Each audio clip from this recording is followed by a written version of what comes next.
నమస్తే, welcome to our channel. Jagan Delhi దీక్ష utter flop అయినట్టయితే తెలుస్తోంది. ఆయన దీక్షకు మద్దతు కావాలి అంటూ అన్ని రాష్ట్రాలను కూడా కోరిన నేపథ్యంలో ఎవరూ కూడా ఆయనకు మద్దతు ఇచ్చిన సందర్భం అయితే కనిపించలేదు. ఇక జాతీయ స్థాయికి ఎటువంటి సంబంధం లేనటువంటి అంశాన్ని ఢిల్లీ వరకు తీసుకెళ్లి ఆయన ధర్నా చేయడమే హాస్యాస్పదంగా ఉంది అంటూ సర్వత్రా విమర్శలు అయితే వస్తూ ఉన్నాయి. దీనికి సంబంధించి మరిన్ని వివరాలు తెలుసుకుందాం. మనతో పాటు ఉన్నారు సీనియర్ పొలిటికల్ జర్నలిస్ట్ సత్యమూర్తి గారు. నమస్కారం సార్. నమస్కారం అండి. సార్, జగన్మోహన్ రెడ్డి పెద్ద ప్లాన్ వేసి ఒక చిన్న విషయాన్ని ఢిల్లీ దాకా తీసుకెళ్లి అట్టర్ ఫ్లాప్ అయినట్టుగా ఇప్పుడు కనిపిస్తోంది సార్. ఎవరు కూడా ఆయనకు మద్దతు ఇచ్చిన పరిస్థితి లేదు. సో అక్కడ ఎగ్జిబిషన్కి కావచ్చు, అక్కడ పార్లమెంట్ దగ్గర కూడా గేట్ క్లోజ్ చేశారని కావచ్చు, ఎన్నో వింటూ ఉన్నాము. సో ఆయన ప్లాన్ బెడిసి కొట్టిందని అనుకోవచ్చా? ఏం చెప్తారు మీరు? జగన్మోహన్ రెడ్డి ప్లాన్ సంగతి ఎట్లా ఉన్నా కానీ పాపం ఖర్చు మాత్రం బాగా ఎక్కువ అయినట్టుంది. పాపం చాలా ఖర్చు పెట్టాడు. అంతా ఒక్కొక్క నాయకుడిని పిలవటానికి కొన్ని టీమ్స్ని పెట్టాడు. ఇప్పుడు ఉదాహరణకి అఖిలేష్ యాదవ్ని తీసుకురావడానికి ఒక పెద్ద టీం వర్కౌట్ చేసింది. అట్లాగే ఒక తృణమూల్ కాంగ్రెస్ నుంచి ఒక ఆయన వచ్చాడు.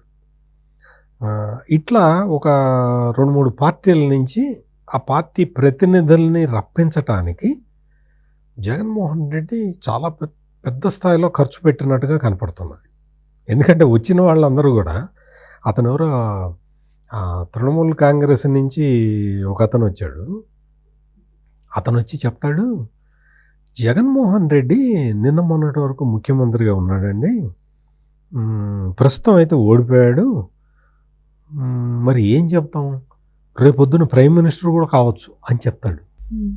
అసలు అంటే ఇటువంటి జోకర్లను తీసుకెళ్ళి, అంటే ఇప్పుడు అసెంబ్లీలో ఓడిపోయాట, 151 స్థానాల నుంచి 11 స్థానాలకి పడిపోయాట. రేపొద్దున ఏం చెప్తాం, 475 పార్లమెంటు స్థానాల్లో గెలవచ్చేమో జగన్మోహన్ రెడ్డి, గెలిచి ప్రైమ్ మినిస్టర్ కావచ్చు అని చెప్తున్నాడు. ఇటువంటి జోకర్లతోటి ఢిల్లీలో జగన్మోహన్ రెడ్డిని ధర్నా చేశాడు. ఇప్పుడు మీరు ఇంట్రడక్షన్లో చెప్పినట్టు అసలు ఇష్యూ ఏంటి? వినుకొండలో ఇద్దరు రౌడీ షీటర్లు, ఆ ఇద్దరు రౌడీ షీటర్లు కూడా జగన్మోహన్ రెడ్డి పార్టీకి సంబంధించిన వాళ్ళే. ఆ ఖాన్ అనే పెద్ద రౌడీ షీటరు, వీళ్ళిద్దరూ రౌడీ షీటర్లు కాదు కానీ వీళ్ళు రౌడీలే. వీళ్ళందరూ కూడా ఒకే పార్టీకి సంబంధించిన వాళ్ళు, వైసీపీకి సంబంధించిన వాళ్ళు. ఒకడినొకడు కొట్టుకొని ఒకడు చచ్చిపోయాడు. ఇదిట ఈ ఫోటోలు పెట్టాడు, అక్కడ ఈ ఫోటోలు పెట్టాడు. అసలు వాస్తవంగా జగన్మోహన్ రెడ్డి పెట్టాల్సిన ఫోటోలు ఏంటి అంటే, తోట చంద్రయ్య అనే వ్యక్తి ఫోటో పెట్టాలి. జై జగన్ అంటే ఆ మహానుభావుడు తోట చంద్రయ్య, నువ్వు ఏం చేసినా, నా పీక కోసినా సరే నేను జై జగన్ అనను అన్నాడు. పీక కోసేశారు ఈ దుర్మార్గులు. మనం డాక్టర్ సుధాకర్ కదా మనకు తెలుసు, పెడరెక్కలు విరిచి కట్టి నడి రోడ్డు మీద ఈడ్చుకుంటూ పోయారు. ఇటువంటి ఎగ్జాంపుల్స్ చెప్పాలి అంటే, ఒక పసిపిల్లాడిని రేపల్ల దగ్గర ఒక పసిపిల్లాడిని, చిన్న పిల్లాడిని, 15 ఏళ్ళు కూడా ఉండవు, ఆ పిల్లాడు మా అక్కని గొడవ చేయొద్దు, ఎందుకు మా అక్కని గొడవ చేస్తారంటే అతన్ని సజీవ దహనం చేసిన పిశాచులు వీళ్ళు. అతన్ని సజీవ దహనం చేసిన పిశాచులు వీళ్ళు. వీళ్ళెళ్ళి ఢిల్లీలో ధర్నా చేస్తున్నారు. ఆ వినుకొండ ఫోటోలు పెడుతున్నారు.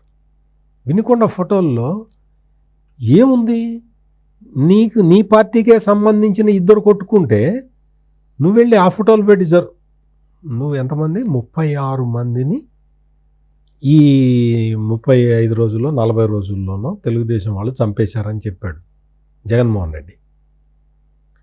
తెలుగుదేశం పార్టీ ఏం అడుగుతున్నది అంటే, 36 మందిని చంపామన్నాం కదా, 36 పేర్లు లిస్ట్ ఇవ్వు అని అడిగారు. 36 పేర్ల లిస్ట్ ఇవ్వాలి కదా. 36 మందిని తెలుగుదేశం వాళ్ళు చంపారు, ఓకే, నువ్వు చెప్పిందే నిజం అనుకుందాం. చనిపోయిన 36 మంది ఎవరు పేర్లు ఇవ్వు. 300 చోట్ల గృహ దహనాలు జరిగినాయి, లిస్ట్ ఇవ్వు ఎక్కడెక్కడ జరిగిందో. లేదు పేపర్లన్నీది, లేదు నీ సాక్షి పేపర్ అది, నీ సాక్షి పేపర్లో చీమ చిటుక్కుమంటే రాసుకుంటావు కదా. పులివెందుల్లో నీ పార్టీ కార్యకర్తని ఎవరో ఒకళ్ళు కొడితే నువ్వు దాన్ని ఫస్ట్ పేజీలో వేసుకున్నావు కదా. మరి 36 మంది చనిపోతే కూడా నీ సాక్షి పేపర్లో వేసుకునేవాడివి కదా. నీ సాక్షి పేపర్ కటింగులు తీసిపెట్టు 36 మంది ఎవరు రాసావా నీ సాక్షి పేపర్లో? కళ్ళు మూసుకు కూర్చున్నావా? 36 మంది చచ్చిపోతే నీ సాక్షి పేపర్లో నీ రిపోర్టర్లు, నీ భార్య భారతిరెడ్డి కింద పనిచేసే రిపోర్టర్లు అందరూ కళ్ళు మూసుకు కూర్చున్నారా? 36 మంది పేర్లు, ఆ ఇన్సిడెంట్లు పేపర్ కటింగ్లు ఉంటాయి కదా, అవి బయటపెట్టు. ఇవన్నీ పెట్టకుండా అక్కడికి వెళ్ళి ఢిల్లీ వెళ్ళి ధర్నా చేస్తే, ఇప్పుడు చెప్పా కదా, ఈ 11 సీట్లు 11 అసెంబ్లీ స్థానాల్లో గెలిచిన ఈయన దేవుడు తెలిస్తే ప్రైమ్ మినిస్టర్ కూడా అవుతాడండి అని చెప్తాడు. అండ్ మీరు చెప్పినట్టు అక్కడికి వచ్చిన అఖిలేష్ యాదవ్ గారికి కూడా జగన్ గారి గురించి మొత్తం తెలియదు. ఇక్కడ నుంచి వెళ్ళిన వారు ఎక్స్ప్లెయిన్ చేస్తే ఆయన కూడా కంగు తిన్న పరిస్థితి ఏర్పడిందని చెప్పి న్యూస్ అయితే వస్తూ ఉంది. అసలు అఖిలేష్ యాదవ్ ఏం మాట్లాడాడంటే, ఉత్తరప్రదేశ్లో బుల్డోజర్లు పంపిస్తున్నారు, ఉత్తరప్రదేశ్లో బుల్డోజర్ బాబా ఉన్నాడు ముఖ్యమంత్రిగా, ఉత్తరప్రదేశ్లో చాలా ఇవి జరుగుతున్నాయి, ఉత్తరప్రదేశ్లో అది జరుగుతున్నది, ఉత్తరప్రదేశ్లో ఇది జరుగుతున్నది అని చెప్పాడు అఖిలేష్. అంటే నేను ఎందుకు చెప్తున్నానంటే, జగన్మోహన్ రెడ్డి 5 సంవత్సరాల పాలనలో ఏం చేశాడో ప్రపంచం మొత్తం తెలుసు, అఖిలేష్ యాదవ్ కూడా తెలుసు. ఈ అఖిలేష్ యాదవ్ అంతకు ముందర తెలంగాణ ముఖ్యమంత్రి కేసీఆర్, అప్పుడు తెలంగాణ ముఖ్యమంత్రిగా ఉన్న కేసీఆర్ దగ్గరికి వచ్చాడు కదా, బీఆర్ఎస్ పార్టీలో ఎందుకు నేను చేస్తానని బీఆర్ఎస్ సంఘీభావం వ్యక్తం చేశాడు కదా. కేసీఆర్ మీరు రావాలి, మీరు జాతీయ రాజకీయాల్లో కీలక పాత్ర పోషించాలి అని చెప్పారు కదా. ఇప్పుడు మరి అఖిలేష్ యాదవ్ ఏమయ్యాడు, కేసీఆర్ ఏమయ్యాడు?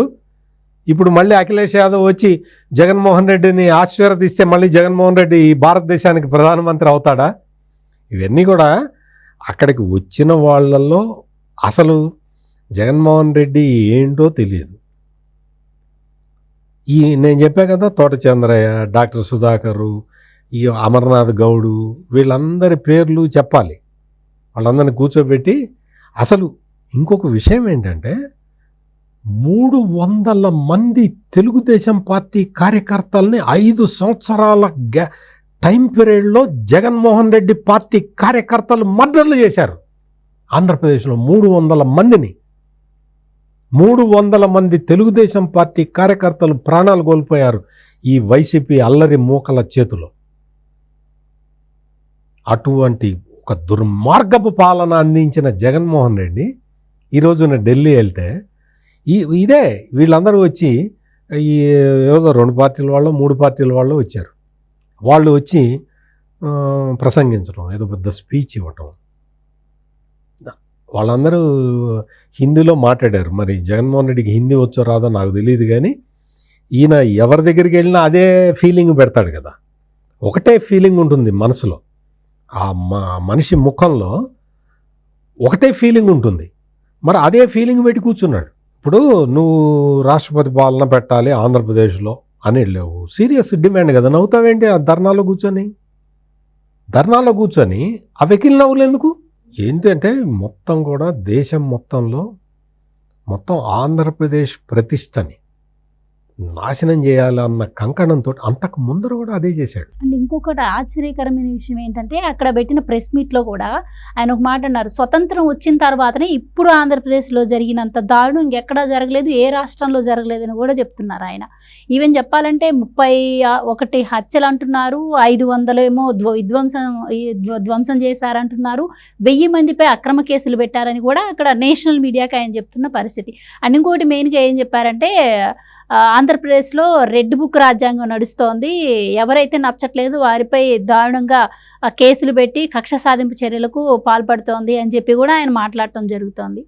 సో ఏం చెప్తారు మీరు? ఇప్పుడు జగన్మోహన్ రెడ్డి మీద, ఇప్పుడు జగన్మోహన్ రెడ్డి దగ్గర చాలామంది మంత్రులుగా పనిచేసిన వాళ్ళు ఉన్నారు కదా, ప్రతి వాడు బూతులు మంత్రులే కదా, మాటలు బూతులు, చేతలు బూతులు, అంతే కదా వాళ్ళు చేసింది. మరి వాళ్ళందరినీ ఈ పార్టీకి వెంటబడి, ఇప్పుడు వాడెవడో కార్యకర్తని చంపటం ఎందుకమ్మా, కొడాలి నాని, అంబటి రాంబాబు, గుడివాడ అమర్నాథ్ వీళ్ళని వేసేయాలి కదా ఫస్ట్. వేసేసారా? వేయలేదు కదా. అంటే కనీసం వాళ్ళ మీద కేసులు కూడా పెట్టలేదు కదా. వాళ్ళందరూ ఫ్రీగా తిరుగుతూనే ఉన్నారు కదా. అంటే కక్ష సాధింపు రాజకీయాలు చెయ్యాలి అనుకుంటే ఒక్క నిమిషం పని కదా. తెలుగుదేశం పార్టీ ఏంటంటే, తెలుగుదేశం కూటమి ప్రభుత్వం ఏంటి అంటే, వాళ్ళు ఇప్పుడు నిన్న కేంద్ర బడ్జెట్ చూసాం మనం. అసలు అంత ఆ విధంగా తీసుకొచ్చి మొత్తం ఆంధ్రప్రదేశ్కి ఇంత సహాయం చేస్తుందని ఎవరు ఎక్స్పెక్ట్ చేయలే. అంత గొప్ప సహాయం వచ్చేసరికి మొత్తం ఈ రోజున ఆంధ్రప్రదేశ్ ప్రజలందరూ సంతోషంగా ఉన్నారు. They are very happy. Chandrababu పాలన పట్ల అందరూ ప్రజలందరూ సంతోషంగా ఉన్నారు కదా. మరి జగన్మోహన్ రెడ్డి కళ్ళల్లో నిప్పులు పోసుకోకుండా ఎట్లా ఉంటాడు? అందుకనే ఢిల్లీ వెళ్ళి ఈ అభూత కల్పనలు, అసత్య ప్రచారాలు చేస్తున్నాడు. పోనీ జగన్మోహన్ రెడ్డి ఏమన్నా గౌతమ బుద్ధుల్ని వెంటబెట్టుకొని వెళ్ళాడా అంటే, పిన్నెల్లి రామకృష్ణారెడ్డి, పెద్దిరెడ్డి రామచంద్రారెడ్డి, ఆ పొద్దుటూరు ఎమ్మెల్యేగా పనిచేసిన ఆయన, వీళ్ళందరూ చాలా మర్డర్ కేసుల్లో ఉన్నవాళ్ళు. వీళ్ళు ఈ మర్డర్ కేసుల్లో ఉన్న వాళ్ళని తీసుకొని వెళ్ళి పక్కన కూర్చోబెట్టుకొని, మనం వినుకొండలో కూడా చూసాం కదా, ఒక రౌడీ షీటర్ని వెనకబెట్టుకొని, ఖాన్ అనే రౌడీ షీటర్ని వెనకబెట్టుకొని మాట్లాడుతున్నాడు. ఇప్పుడు ఈ మర్డర్లు, ఈ గూండాలు, వీళ్ళందరినీ మర్డరర్లు, గూండాలని వీళ్ళందరినీ పెట్టుకొని ధర్నా చేస్తున్నాడు ఢిల్లీలో. మా మీద అత్యాచారం జరుగుతుంది, మా మీద అఘాయిత్యం జరుగుతుందని. అండ్ ఆయన ఢిల్లీ వెళ్ళి ఆయన ఫైనల్గా కోరుకునేది ఏంటి అంటే, ఓ పక్కేమో బీజేపీ నుంచి పురంధరేశ్వరి గారు ఏపీలో ఇంత అవినీతి జరుగుతోంది, ఇన్ని అక్రమాలు జరుగుతున్నాయి అని చెప్పి ప్రతి ఒక్కటి రాష్ట్రపతి గారి దృష్టికి అలాగే కేంద్రం దృష్టికి ఆవిడ తీసుకొస్తుంటే, ఈయన ఢిల్లీ వెళ్ళి ఫైనల్గా కోరేది ఏంటంటే, కేంద్ర ప్రభుత్వం ఈ క్షీణించిన శాంతి భద్రతలపై జోక్యం చేసుకోవాలి, వెంటనే చర్యలు తీసుకోవాలి అని చెప్పి ఆయన కోరుతున్నారు. దీన్ని ఎలా చూడొచ్చు అంటారు? ఆయనకి కేంద్రం ఎందుకు జోక్యం చేసుకుంటుందమ్మా? కేంద్రం అట్లా జోక్యం చేసుకోవాలి అంటే, జగన్మోహన్ రెడ్డి 5 ఏళ్ల పాలనలో 1,00,000 సార్లు జోక్యం చేసుకొని ఉండాలి. అన్ని ఇన్సిడెంట్స్ జరిగినాయి కాబట్టి. ఇక్కడ ఆంధ్రప్రదేశ్లో ప్రజలందరూ సుఖశాంతులతోటి ఉన్నారు, సంతోషంగా ఉన్నారు, భావ ప్రకటన స్వేచ్ఛ ఉన్నది, ఎవరికి ఎటువంటి ప్రతిబంధకాలు లేవు. ల్యాండ్ గ్రాబింగ్ యాక్ట్, జగన్ తెచ్చిన ల్యాండ్ గ్రాబింగ్ యాక్ట్ను కూడా రద్దు చేసేశారు. మొత్తం అసలు అక్కడ అంతా కూడా అభివృద్ధి, కొత్త కొత్త పరిశ్రమలు వచ్చేస్తున్నాయి. అమరావతి కన్స్ట్రక్షన్కి కేంద్రం బడ్జెట్ ఇచ్చేసింది. మొత్తం పోలవరం పూర్తి కావటానికి మొత్తం అంతా స్కోప్ వచ్చేసింది. మొత్తం ఆంధ్రప్రదేశ్ అంతా డెవలప్మెంట్ మోడ్లోకి వెళ్ళిపోయింది. జగన్మోహన్ రెడ్డి ఎంత మొత్తుకున్నా ఏమీ కాదు. Right sir, thank you so much. నమస్కారం.